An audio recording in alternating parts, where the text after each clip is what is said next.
আমার নবী পাকের সাহাবা হযরতে বেলালকে নিয়ে দ্বন্দ্ব মদিনায়। কি দ্বন্দ্ব? বেলাল শুদ্ধভাবে আযান দেয় না। ইয়া রাসূলুল্লাহ, ইয়া হাবিবাল্লাহ, বেলালকে আযান দেওয়া যাবে না। বেলাল শুদ্ধভাবে আযান দিতে পারে না। আমার নবী বিশ্ব নবী বেলালকে বললেন, ও বেলাল, তুমি আর আযান দিও না, আযান দিও না। তোমার আযান মদিনার মানুষ পছন্দ করে না। বেলাল, তুমি আযান দিও না। বেলাল মুখটা মলিন করে চুপচাপ আছে। বেলালের মনটা বড্ড খারাপ। আমার নবী বিশ্ব নবী নবী মুহাম্মদ মুস্তাফা সাল্লাল্লাহু আলাইহি সাল্লামের সাহাবা কিরামগণেরা আর অন্যান্য গ্রাম্য সাহাবারা একটা কারি সাহেব তাকে সিদ্ধান্ত করে এনে দিলেন নবী পাকের কাছে। ইয়া রাসূলুল্লাহ, ইয়া হাবিবাল্লাহ, হুজুর ইনি আযান দিবে। এনার আযানটা খুবই সুন্দর, এনার আযানটা খুবই পছন্দ করবে মদিনার মানুষেরা। আল্লাহর রাসূল হুকুম দিলেন, যাও বাবা, তুমি আযান দাও। ওই সময় ওই নতুন মুয়াজ্জিন ফজরের আযান দিলেন। যখন নতুন মুয়াজ্জিন যখন ফজরের আযানটা দিলেন, আযান দেওয়ার পরে আমরা তো সবাই জানি সকাল হয়, কাক কোকিল গুলো ডাকে, একটু ফর্সা হয়ে যায়, আস্তে আস্তে দিনের আলো এসে যায়। নতুন বেলাল আযান দিল, কোনো শলক হয় না, কাক কোকিলও ডাকে না, নিস্তব্ধ আকাশ, অন্ধকার, নিস্তব্ধ, আর কিছু হয় না। সমস্ত সাহাবা কিরামগণেরা ফালুক ফুলুক করছে, কি ব্যাপার? অনেকক্ষণ আযান দিল, এখনো শলক হয় না কেন? ইয়া রাসূলুল্লাহ, ইয়া হাবিবাল্লাহ, আমার নবী দিন দুনিয়ার বাদশা মুহাম্মদ মুস্তাফা সাল্লাল্লাহু আলাইহি সাল্লাম তিনিও সাহাবাদেরকে সঙ্গে চুপ করে বসেছিল। আমার নবীও কিছু বললেন না, শলক হয় না। এই সাহাবা কানে কানে, ওকে কানে কানে বলছে, কি হলো? শলক হয় না কেন? কি হলো? কাক কোকিলগুলো ডাকে না কেন? কানাঘুষো হচ্ছে। এমন সময় আমার আল্লাহ রাব্বুল আলামিন ওই সময় মালায়েকা ফেরেশতাদেরকে ডেকে বললেন, যাও মদিনায় চলে যাও, আমার নবী পাকের কাছে গিয়ে বলো, তোমার মসজিদে আযান হয়নি, বেলাল কি এখনো আযান দেননি? আমরা তো এখনো আযান শুনতে পাইনি, তোমার বেলালকে এখনো আযান দিতে বলেন। ইয়া রাসূলুল্লাহ, ইয়া হাবিবাল্লাহ, ওই সময় মালায়েকা ফেরেশতারা এসে বললেন, বেলাল এখনো আযান দেননি কেন? ইয়া রাসূলুল্লাহ, ইয়া হাবিবাল্লাহ, তোমার বেলালের আযান আমরা তো এখনো শুনতে পাইনি, আপনার বেলালকে আযান দিতে বলেন। ওই সময় আমার নবী বলেছিল, ইয়া আল্লাহ রাব্বুল আলামিন বেলালের আযান তো বন্ধ করে দিয়েছি, কারণ মদিনার মানুষেরা বেলালের আযান পছন্দ করলেন না। আমার আল্লাহ বলে, হাবিব গো, তুমি বেলালকে আযান দিতে বলো, তুমি বেলালকে আযান দিতে বলো। আমি আল্লাহ রাব্বুল আলামিন, আমি আরশ মহল্লা থেকে সাত জমিন আসমান 70,000 পর্দার ভিতরে ফাঁকা হয়ে জমি তোমার বেলালের আযান আমি আল্লাহ শুনতে পাই। জোরে বলুন না সুবহানাল্লাহ। বেলালের আযান, বেলালের আযান আমার আল্লাহ শুনতে পাই। সাহাবাদেরকে ডেকে বললেন, সাহাবারা বেলালই আযান দেবে, কোন কেউ আযান দেবে না, বেলালই আযান দেবে। আমার আল্লাহ আমাকে জানিয়ে দিয়েছেন। জোরে বলুন না সুবহানাল্লাহ। বেলালের আযান আমার আল্লাহ শুনতে পায়। আমার আল্লাহর নবী বিশ্ব নবী নবী মুহাম্মদ মুস্তাফা সাল্লাল্লাহু আলাইহি সাল্লাম যখন মক্কা মদিনা যখন মিরাজে গিয়ে মক্কার মদিনা ভ্রমণ করছে, মক্কা মদিনা জান্নাত জাহান্নাম যখন ভ্রমণ করছে, ওই সময় সাথে ছিল অসংখ্য মালায়েকা ফেরেশতা। আল্লাহ রাসূল বলেছিল, ও মালায়েকা ফেরেশতা জিবরাইল আলাইহিস সালাম, মেয়েরা বলো বলো, এই যেন একটা কোথাকার পায়ের আওয়াজ পাচ্ছে, এই পায়ের আওয়াজটা যেন আমার চেনা চেনা লাগছে। ওই সময় আল্লাহর মালাইকা ফেরেশতারা বলেছিল, ইয়া রাসূলুল্লাহ, ইয়া হাবিবাল্লাহ, হুজুর এ তো কোনো জান্নাত জাহান্নামের কোনো পায়ের আওয়াজ নাই, এ তো বেলালের পায়ের আওয়াজ। তোমার বেলালের পায়ের আওয়াজ, জোরে বলুন। বেলাল জমিনে মদিনায় ঘুরছে, জান্নাত জাহান্নামের ভিতরে আওয়াজ যাচ্ছে। মুসলমান শুনে রেখে দাও, বেলাল, সেই বেলালের আযান। ও আমার জওয়ান যুবক ছেলেরা, মই মুরব্বীরা, পর্দার অন্তরালে আমার মায়েরা শুনে রেখে দাও, জেনে রেখে দাও, আমার নবী পাক সাল্লাল্লাহু আলাইহি ওয়াসাল্লাম জান্নাত জাহান্নাম থেকে যখন জমিনে চলে আসলেন, ওই সময় বেলালকে ডেকে বলেছিল, ও বেলাল শোনো শোনো, ও বেলাল শোনো, তুমি কি ইবাদত করো বলো তো বেলাল? তোমার পায়ের আওয়াজ আমি জান্নাত জাহান্নামে শুনতে পেয়েছি, তুমি কি এমন ইবাদত করো? বেলাল বলেছিল, ইয়া রাসূলুল্লাহ, ইয়া হাবিবাল্লাহ, হুজুর আমি এমন কোন ইবাদত করি না, আমি যখন ওযুটা নষ্ট হয়ে যায়, আমার যখন ওযুটা নষ্ট হয়ে যায়, আমি ওযুটা করে নেই, ওযুটা করে নেওয়ার পরে 2 রাকাত তাহিয়াতুল নামাজটা আদায় করে নেই, 2 রাকাত নামাজ আদায় করে নেই। তাহলে সব সময় পাক পবিত্র থাকতেন, এবং যখনই পবিত্র অপবিত্র হয়ে যায় তখনই পবিত্র হয়ে যেতেন, মানে উজু করতেন, তখনই উজু করতেন। পাক পবিত্রকারীকে আমার আল্লাহ পছন্দ করেন, জোরে বলুন না সুবহানাল্লাহ। তাহলে আমাদের সর্বসময় পাক পবিত্র থাকতে হবে, কি ঠিক কি না? পাক পবিত্রটা হলো একটা সর্বশ্রেষ্ঠ আমার নবী পাকের সুন্নাত, পাক আর পবিত্র। সেই জন্য তো বেলালের পায়ের আওয়াজটা জান্নাত আর জাহান্নামে গিয়েছিল। আমার আল্লাহ বেলালকে এত ভালোবেসেছিল। আমাদের পাক পবিত্র হতে হবে। অনেকে পাক আর পবিত্র হয় না, ফরজ গোসল করে না, বগলের চুল, নাভির নিচের চুল, এগুলো তো অবশ্যই কাটতে হবে। এই দুটো জিনিস অবশ্যই কাটতে হবে, তারপরে পাক আর না পাক। অনেকে তো বাবা, আমি তো দেখেছি, বাস্তব কথা বলছি, বগলে যে লম্বা লম্বা চুল এক একজনা দেখেছি, শামা ধরে গেছে, শামা মোটা কাঁটার দড়ির মতো হয়ে গেছে, তারা পরিষ্কার করে না। এই মুসলমান, 5 ওয়াক্ত নামাজি মুসলমান। আপনি যদি বলেন যে হুজুর আপনি জানেন কি করে? হ্যাঁ আমি জানি। কি করে জানেন? আমি যখন পুকুরে আগে গা ধুতাম, ওই সমস্ত মানুষগুলো পুকুরে গা ধুতো, স্নান করতে যেত, গোসল করতে যেত, তখনই আমি দেখতে পেতাম। পাক পবিত্র হতে হবে, পাক পবিত্র হতে হবে। পাক পবিত্র কবরে আযাবটা বেশি বেশি হয়, জানেন? পাক আর নাপাক থাকলে সব থেকে পাক হয় কিভাবে আপনারা জানেন? বলে দেই, শুনেন। সব থেকে কবরে আযাব হয় একটা পাপের জন্য। আল্লাহ রাসূল সাহাবাদেরকে সামনে বলেছিল, ইয়া রাসূলুল্লাহ, ইয়া হাবিবাল্লাহ,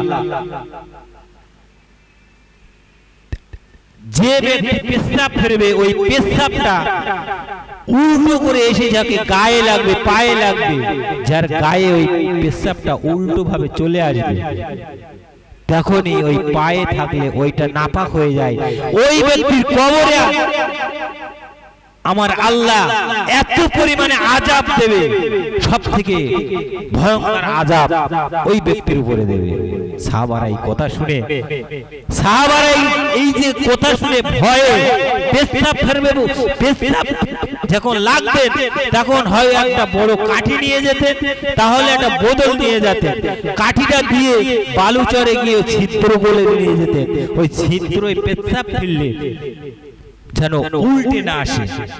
কেউ শিশুড়ি বা বোতল নিয়ে যেতেন, ওই বোতলটা মাটিতে রেখে ওই বোতলের ভিতরে পেশাবটা করে দিতেন যাতে উল্টে না গায়ে আসে।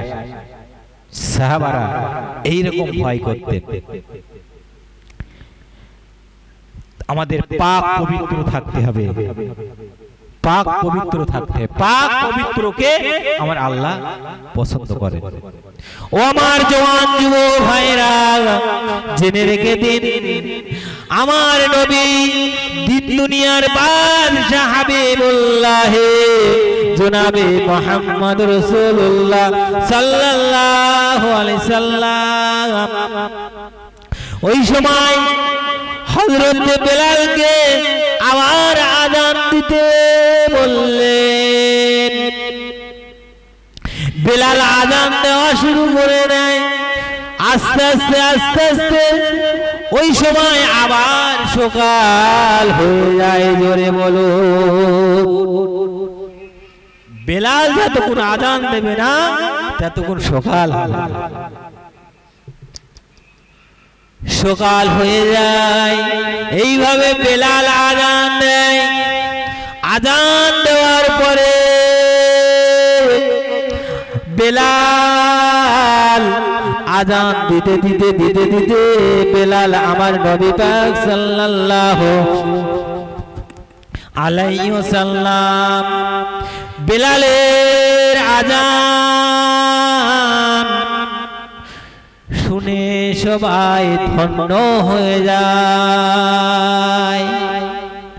আমার নবী বিশ্ব নবী নবী মুহাম্মদ রাসূলুল্লাহ সাল্লাল্লাহু আলাইহি সাল্লাম ইন্তেকালের পরে, আমার নবী পাককে ইন্তেকালের পরে, আমার নবী পাক ইন্তেকালের পরে আমার নবী পাককে দাফন করে দেওয়া হলো।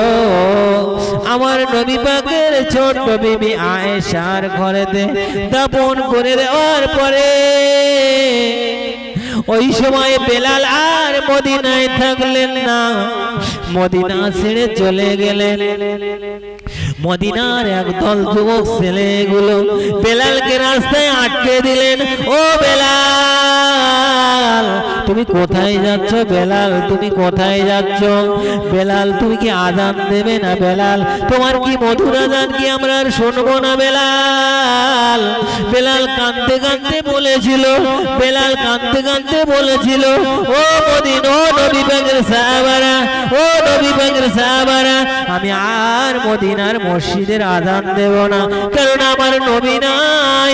আমি নবীকে দেখে আযান দিতাম, আমি আর আযান দেব না, আযান দেব না, আমি আর নবী নাই, আমি আযান দেব না। ওই সময় বেলাল চলে গেলেন, গভীর জঙ্গলে চলে গেলেন। গভীর জঙ্গলে যাওয়ার পরে আমার নবী পাক ইন্তেকালের পরে আবার হযরতে আমার নবী পাকের প্রথম সাহাবা হযরতে আবু বকর সিদ্দিক রাদিয়াল্লাহু তাআলা আনহু, তিনি ওই সময় খেলাফতের দায়িত্ব পেয়েছিলেন। তিনি ওই সময় প্রধানমন্ত্রী হয়েছিলেন।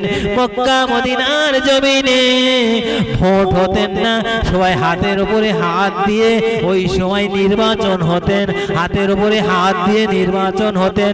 ওই সময় হযরতে আবু বকরের উপর হাতের উপরে হাত দিয়ে আবু বকরকে সবাই সমর্থন করলেন, নির্বাচিত করলেন। ওই সময় সমস্ত দায়িত্ব আমার নবী পাক যেভাবে চালাতেন, ওই সময় আবু বকর চালাচ্ছিলেন। চালাতে চালাতে 1 মাস 2 মাস কেটে যায়।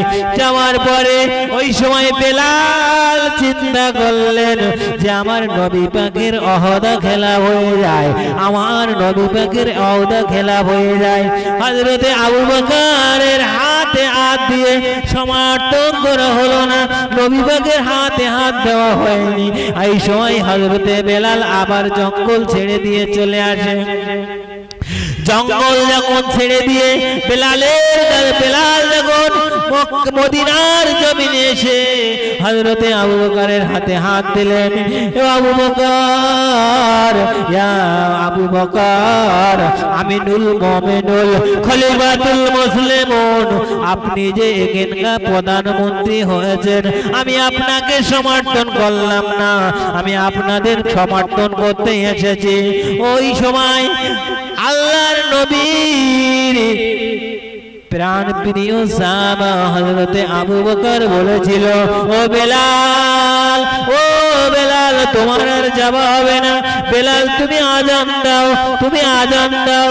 ওই সময় বেলাল বলেছিল, না না না, আমার নবী বেঁচে নাই, আমার নবী দুনিয়ায় নাই, আমি কাকে দেব, কাকে দেখে আযান দেব, আমি আর আযান দিতে পারবো না, আমাকে বলবেন না আযান দিতে। বেলাল ওই সময় নবী, ওই সময় আবু বকরের হাতে হাত দিয়ে তিনি আবার জঙ্গলে চলে যায়, আবার 1 মাস 2 মাস চলে যায়। হযরতে আবু বকর সিদ্দিক রাদিয়াল্লাহু তাআলা আনহু তিনি ইন্তেকাল হয়ে যায়। যাওয়ার পরে ওই সময় আবার নির্বাচন হয়, কে খলিফা নিযুক্ত হবে, হযরতে ওমর ফারুক। ওই সময় ওমর ফারুক আবার তিনি ওখানকার দায়িত্ব পেয়ে গেলেন, ওখানকার প্রধানমন্ত্রী হয়ে গেলেন, ওখানকার রাষ্ট্রমন্ত্রী হয়ে গেলেন। হয়ে যাওয়ার পরে আবার সবাই হাতে হাত দিয়ে সমর্থন করলেন, কিন্তু ওই সময় বেলালের মনে পড়ে যায় হযরতে ওমর ফারুক রাদিয়াল্লাহু তাআলা তিনি তো এবারে আবার তিনি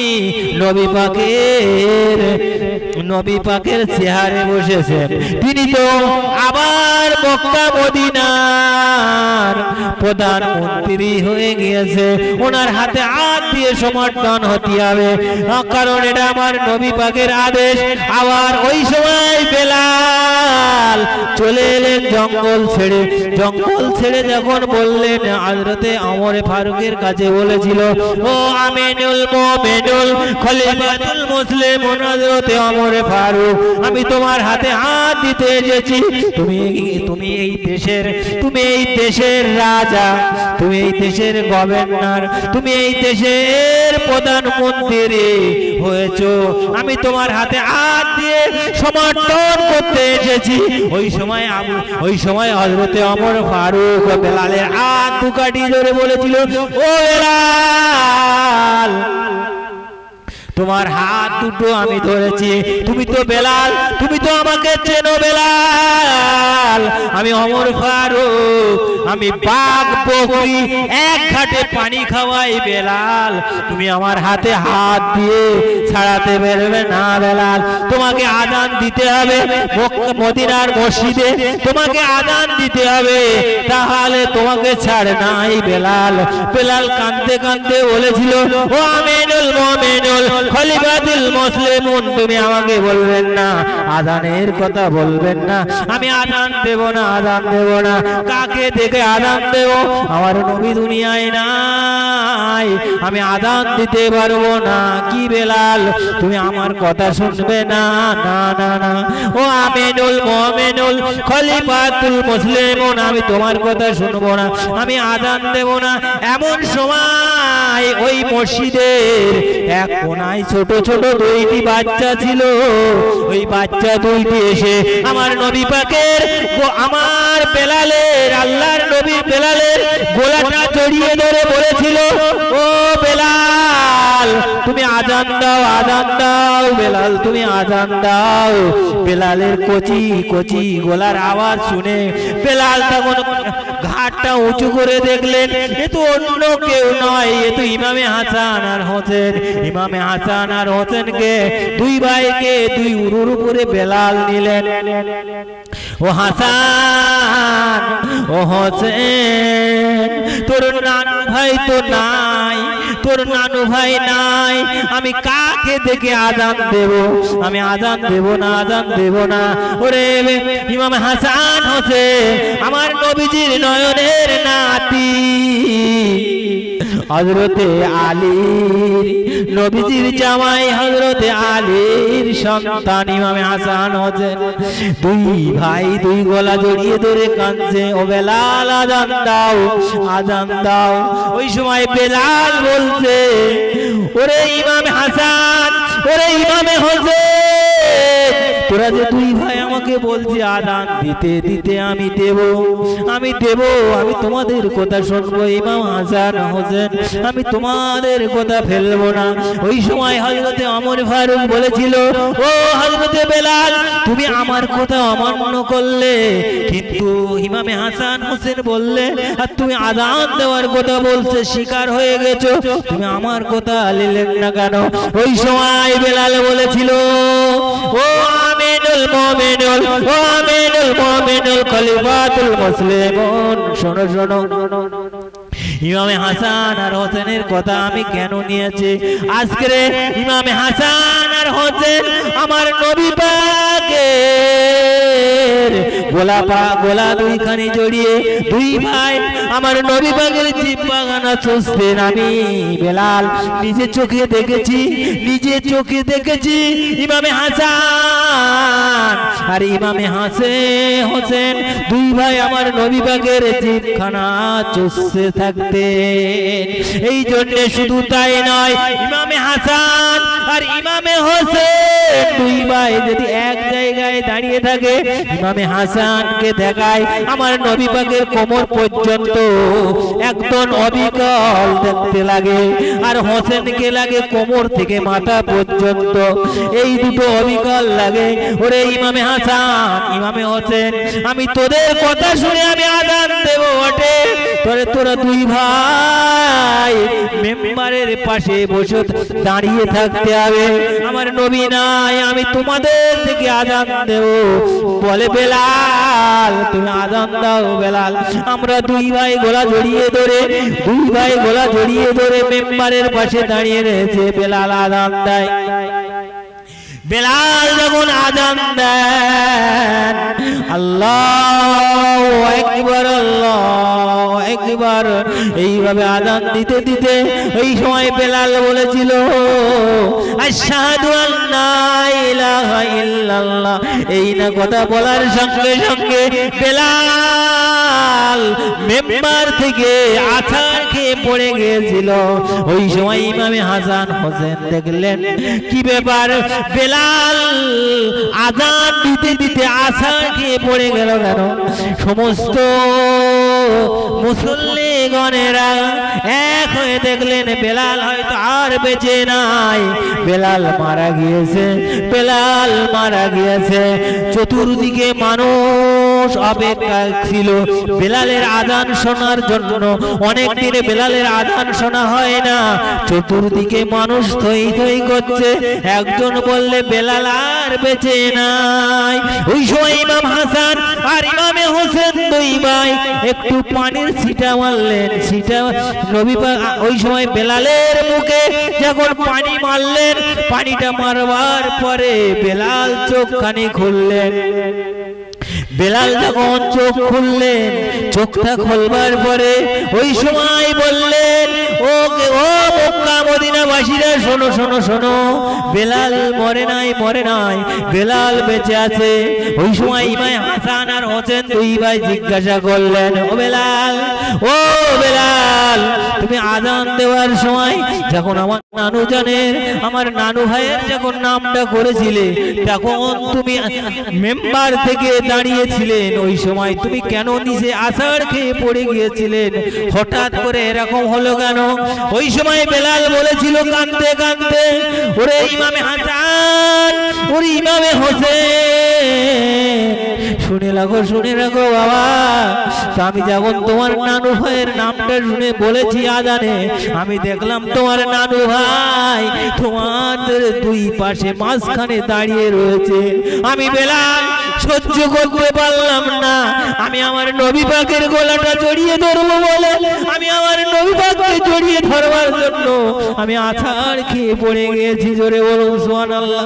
আমার নবী পাকের কত ভালোবাসতেন, আমার নবী পাককে কত মহব্বত করতেন বেলাল। বেলাল বলেছিল, আল্লাহ আমার যদি দুনিয়ায় না পাঠাতেন, আল্লাহ তুমি আমাকে দুনিয়ায় পাঠালেন কেন? আমার নবী যখন দুনিয়ায় চলে যাবে, আমার নবীকে আমি আর দেখতে পাবো না, আমি কি করে থাকবো?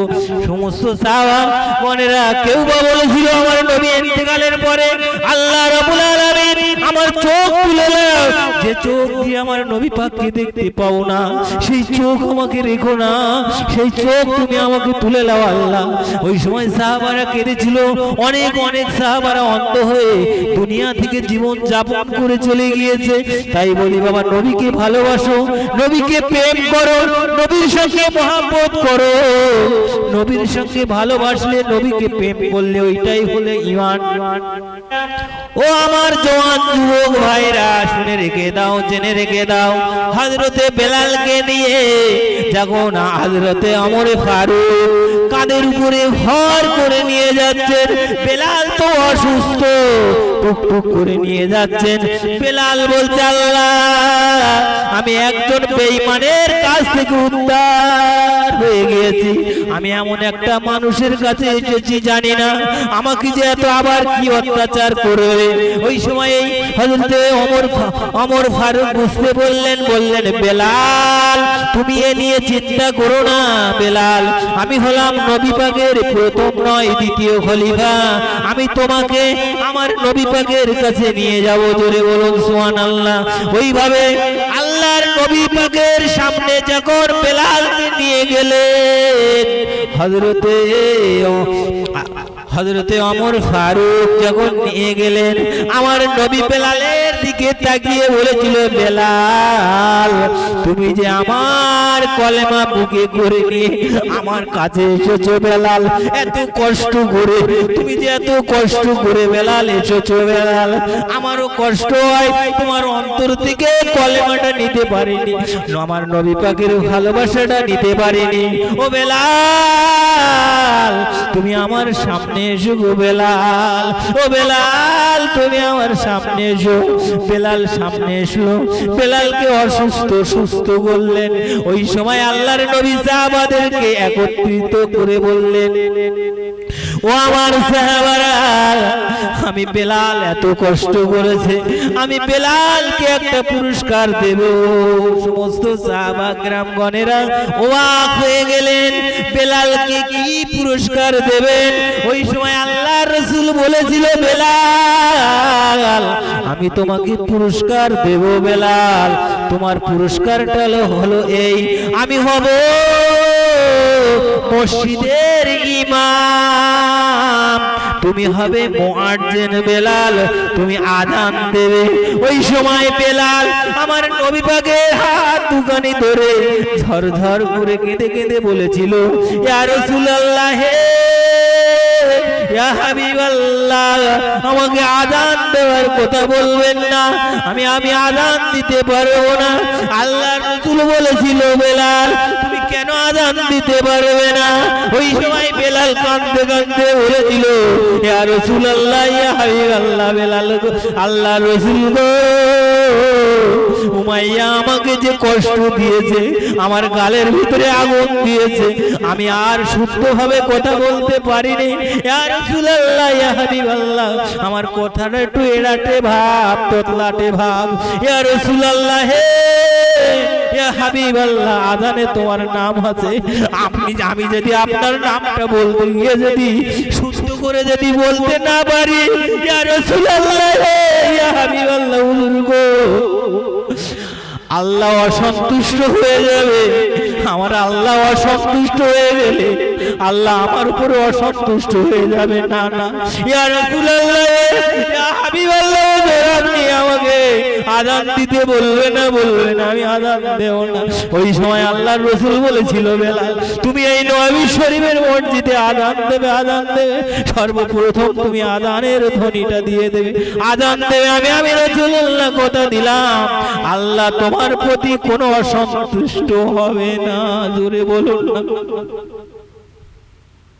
আল্লাহ তোমার প্রতি অসন্তুষ্ট হবে না। যদি আমার নবী পাক বলে, আল্লাহ অসন্তুষ্ট হবে না, আল্লাহ অসন্তুষ্ট হবে না। জোরে বলুন না সুবহানাল্লাহ। আল্লাহ রাসূল বলেছে, হাবিব তুমি যাতে রাজি আমি তাতে খুশি। জোরে বলুন না সুবহানাল্লাহ। আমার নবী যাতে রাজি, আমার আল্লাহ তাতে খুশি। ওই সময় হযরতে বেলাল অসুস্থ, বেলাল সুস্থ হলো, বেলালকে ডাকা হলো, বেলাল তুমি আযান দাও, আযান দাও। বেলাল আযান দিল, বেলাল আযান দিল, শুরু হয়ে গেল। একদিন, দুই দিন, তিন দিন, এক মাস হয়ে যায়, বেলাল আযান চলছে। বেলাল মুয়াজ্জিন হয়ে গেল, মদিনা শরীফের বেলাল মুয়াজ্জিন আযান দিল, বেলাল আযান দিল। আযান দিতে দিত বাবা মুনাফিক বটে, কিন্তু জাহান্নামের সবথেকে তলদেশে তেনার বাসস্থান হবে। ওই জাহান্নামের তলদেশটা এমনই একটা গম্ভীর জায়গা, সমস্ত জাহান্নামবাসীদেরকে রক্তপুঞ্জ সব এক জায়গায় হয়, গলে গলে যে গর্তটাই পড়ে, ওই জায়গাটা হলো মুনাফিকের জায়গা। তাই বেলাল কোনোদিন মিথ্যে কথা বলেন না, বেলাল সত্য কথা বলেছিলেন উমাইয়ার সঙ্গে।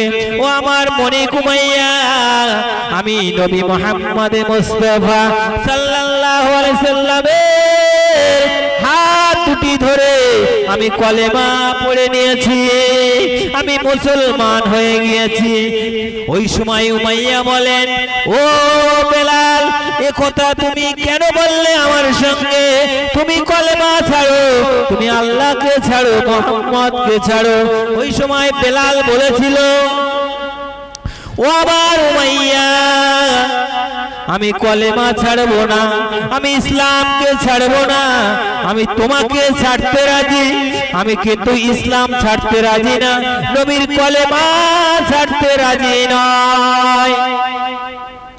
ওই সময় বেঈমান উমাইয়া বলেছিল, আর অন্য দাসীদেরকে ডেকে বলেছিল, অন্য সৈন্যদেরকে ডেকে বলেছিল, ও আমার সৈন্যরা, ও আমার দাসীরা, তোমরা শুনে রেখে দাও যে বেলাল ইসলাম গ্রহণ করেছে, যতক্ষণ না পর্যন্ত ওই কলেমা ত্যাগ না করবে, মুহাম্মদকে যখন ত্যাগ না করবে, আল্লাহকে যখন ত্যাগ না করবে, ততক্ষণ পর্যন্ত হযরতে বেলালকে খাওয়া বন্ধ করে দাও, খাওয়া বন্ধ করে দাও। বেলালকে কষ্ট দেওয়ার জন্য প্রথম স্টেপ হলো বেলালকে খাওয়া বন্ধ করে দেওয়া। বেলালকে একদিন দুদিন খেতে দিল না, তবু বেলাল কলেমা ছাড়লো না, আল্লাহকে ছাড়লো না, নবীকে ছাড়লো না। বেলাল না খাওয়া অবস্থায় উমাইয়ার ঘরে রয়েছে। এমন সময় দ্বিতীয় স্টেপ শুরু করলেন, দ্বিতীয় অত্যাচার শুরু করলেন। আমার নবী পাকের সাহাবা নতুন কলেমা যিনি গ্রহণ করলেন, হযরতে বেলালকে দ্বিতীয় ধাপটাকে যখন অত্যাচার করছেন উমাইয়া, কি অত্যাচার করছেন বললেন, বেলালকে ঘরের ভিতরে নিয়ে যাও, বেলালকে ঘরের ভিতরে নিয়ে হাত পা বেঁধো, বেঁধে ফেলে দাও, বাঁধ রশি দিয়ে হাত পা বাঁধলেন। বাঁধার পরে বড় বড় লম্বা লম্বা খেজুরের কাঁটা অথবা বাবলা গাছের কাঁটাগুলো আমার নবী পাকের সাহাবা হযরতে বেলালের দেহর ভিতরে ফুটিয়ে দেয়। আহা বেলাল কাঁদে, বেটা বেলাল এত কান্না কাঁদে। বেলালকে বলে, ও উমাইয়া বলে, বেলাল তুমি এই মুহূর্তে যদি আল্লাহকে ভুলে যাও, নবীকে ভুলে যাও, কলেমাকে তুমি ভুলে যাও, তুমি আমার দেব দেবীর পূজা করো, তুমি আমার দেব দেবীরকে পূজা করো, আমি তোমাকে কিছুই বলবো না, আমি তোমার মাইনের দ্বিগুণ বাড়িয়ে দেবো। ওই সময় বেলাল কাঁদতে কাঁদতে বলেছিল, ও বেঈমান উমাইয়া, আমি তোকে ছাড়তে রাজি আছি, আমি আমার আল্লাহকে ছাড়বো না, আমি আমার নবীকে ছাড়বো না, আমি কলেমা ত্যাগ করতে পারবো না, পারবো না। ওই সময় প্রথম দ্বিতীয় তৃতীয় অত্যাচার শুরু করলেন, একটা উট অথবা ঘোড়া আনলেন, উমাইয়ার হাত পা বেঁধে দিয়ে, উমাইয়া হাত আর পা বেঁধে দিয়ে বেলালকে বালির মরুভূমির উপরে, গরম বালি মরুভূমির উপর দিয়ে উটের পায়ে বেঁধে দিয়ে বেলালকে টেনে টেনে টেনে টেনে নিয়ে যায়। বেলাল বড় কষ্ট পায়, বেলাল কান্না করে, এত কান্নাকাটি করে, বেলালকে ছাড়ে না। ওই সময় বেলালের ওই বালির গরমের উত্তাপে গরমে বেলালের পিঠটা এত পুড়ে যায়, রড গলছে, ফোলা ধরে গিয়েছে, বেলালকে আর চেনা যায় না, চেনা যায় না। কি হবে বেলালের উপায়? ওই সময় উমাইয়া বেলালকে ঘরে নিয়ে চলে গেলেন। বেলালের কান্না আর থামাতে পারেন না। বেলালকে বলেছিল, বেলাল তুমি কলেমা ছাড়ো, কলেমা ছাড়ো, আমার দেব দেবীকে পূজা করো। বললেন, না না ও বেঈমান উমাইয়া, তুমি ও কথা আমার কানে শুনিও না। এই কান্নার আওয়াজ, এই কান্নার আওয়াজ যখন বাইরে চলে গেলেন, আমার নবী দিন দুনিয়ার বাদশাহ হাবিবুল্লাহ জনাবে মুহাম্মদ রাসূলুল্লাহ সাল্লাল্লাহু আলাইহি সাল্লাম প্রথম দ্বিতীয় সাহাবা হযরতে ওমর ফারুক রাদিয়াল্লাহু তাআলা আনহু, তিনি ওই রাস্তা দিয়ে যায়, যেতে যেতে দেখতে পেল একটা কান্নার আওয়াজ আসছে। ওই কান্নার আওয়াজটা হযরতে ওমর ফারুক শুনে চিনতে বললেন, এই যে অন্য কোনো কান্নার আওয়াজ নয়, এ তো সেই বেলালের কান্নার আওয়াজ। কোথায় বেলাল, কোথায় বেলালের কি হয়েছে? বেলাল কাঁদছে। ও ভাই জানেরা, ঈমান ঈমান পড়েছে বেলাল। যখন ঈমান যখন কলেমা পড়ে ঈমান এনেছে, ওই সময় হযরতে ওমর ফারুক বলছে, সেই বেলালের কান্নার আওয়াজ। বেলাল তো আমাদেরই ভাই, এ তো কলেমা পড়নেওয়ালা, এ তো আমাদেরই ভাই, এ তো ঈমানদার ভাই, আমাদেরই ভাই, একে বাঁচাতে হবে। কোথায় বেলাল কাঁদছে? ঘুরে ঘুরে দেখলেন উমাইয়ার বাড়িতে গিয়ে কাঁদছে। ও উমাইয়ার বাড়িতে যখন গিয়ে কাঁদছে, ওই সময় উমাইয়ার কাছ থেকে ছাড়াতে গেলে কি হবে, কি করে ছাড়াবো? ওই সময় মক্কা মদিনার একটা নিয়ম ছিল, মানুষ কেনার বেচা হতো। আমাদের এলাকায় যেমন হাট বাজার বসে, তরি তরকারি কেনা বেচা হয়, মক্কা মদিনায় ওই রকম মানুষ কেনা বেচা হয়। ওই সময় আল্লাহর নবীর দ্বিতীয় খলিফা হযরতে ওমর ফারুক রাদিয়াল্লাহু তাআলা আনহু, তিনি মনে মনে নিজে নিজে গবেষণা করলেন, যদি আমি ওকে থেকে, যদি উমাইয়ার কাছ থেকে বেলালকে উদ্ধার করতে হয়, তাহলে বেলালকে কিনে নিতে হবে। ওই সময় হযরতে ওমর ফারুক তিনি গুটি গুটি পায়ে বাড়িতে চলে গেলেন। বাড়িতে যতগুলো পয়সা ছিল, টাকা ছিল, তেনার যা অর্থ এক জায়গায় করা ছিল, ওই টাকাগুলো চলে গেলেন উমাইয়ার বাড়িতে। উমাইয়া, তুমি কেন কেন হযরতে বেলালকে এত পরিমাণে তুমি কষ্ট দিচ্ছ? বেলালের অন্যায় কি, বেলালের অপরাধটা কি হয়েছে বলো? ওই সময় উমাইয়া বলেছিল, ও হযরতে ওমর ফারুক, বেলাল আমার কাছে অনেক দিন ধরে আমার কাছে মাইনে খাটেন, আমার কাছে থাকেন, কিন্তু এমন একটা সময় বেলাল তোমার নবী পাকের হাতে হাত দিয়ে কলেমা পড়েছে, ওই কলেমা ত্যাগ করতে হবে। আর বেলাল যখন আল্লাহকে আল্লাহ বলে স্বীকার করেছে, ওই আল্লাহকে অস্বীকার যেতে হবে, ইসলামকে ত্যাগ করতে হবে, আমার দেব দেবীকে পূজা করতে হবে।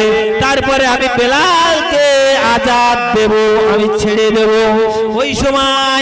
ওই সময় আমার নবী পাকের দ্বিতীয় খলিফা হযরতে ওমর ফারুক বলেছিল, ও উমাইয়া শুনে রেখে দাও, তুমি বেলালকে বিক্রয় করবে, কত দাম নেবে বলেন। ওই সময় বেলালকে বিক্রয় করে দেওয়ার জন্য জানে উমাইয়া যে বেলালকে কি কাজে কিনবে, কি কারণে কিনবে না বলে একটা অনেক টাকা দাম বলেছিল। ওই দামটা যখন বলেছিল, ওই সময় অনেক দাম বলেছিল, সেই দামে হযরতে ওমর ফারুক রাদিয়াল্লাহু তাআলা আনহু এক কথায় বেলালকে কিনে নিয়ে চলে আসলেন। ওই সময় বেলাল আজাদ পেল। কেন বেলালকে কিনে নিয়ে আসলেন? জানে আমাদের কলেমা পড়নেওয়ালা ভাই, এই না বলে মুসলমান বলে কিনে নিয়ে আসলেন। আসার পরে এইবারে হযরতে উমাইয়া বলছে, ও হযরতে ওমর ফারুক, তুমি যে বেলালকে কিনে নিলেন কেন বলেন? ওই সময় হযরতে ওমর ফারুক বলেছিল, ও বেঈমান উমাইয়া, তুমি যদি বলতে মক্কা মদিনাটা শহরটাকে আমাকে দিতে হবে, তাও আমি হযরতে ওমর ফারুক তোমাকে দিয়ে দিতাম, কিন্তু আমি বেলালকে আপনার কাছ থেকে উদ্ধার করে নিয়ে যেতাম। জোরে বলুন। ও জওয়ান যুবকেরা,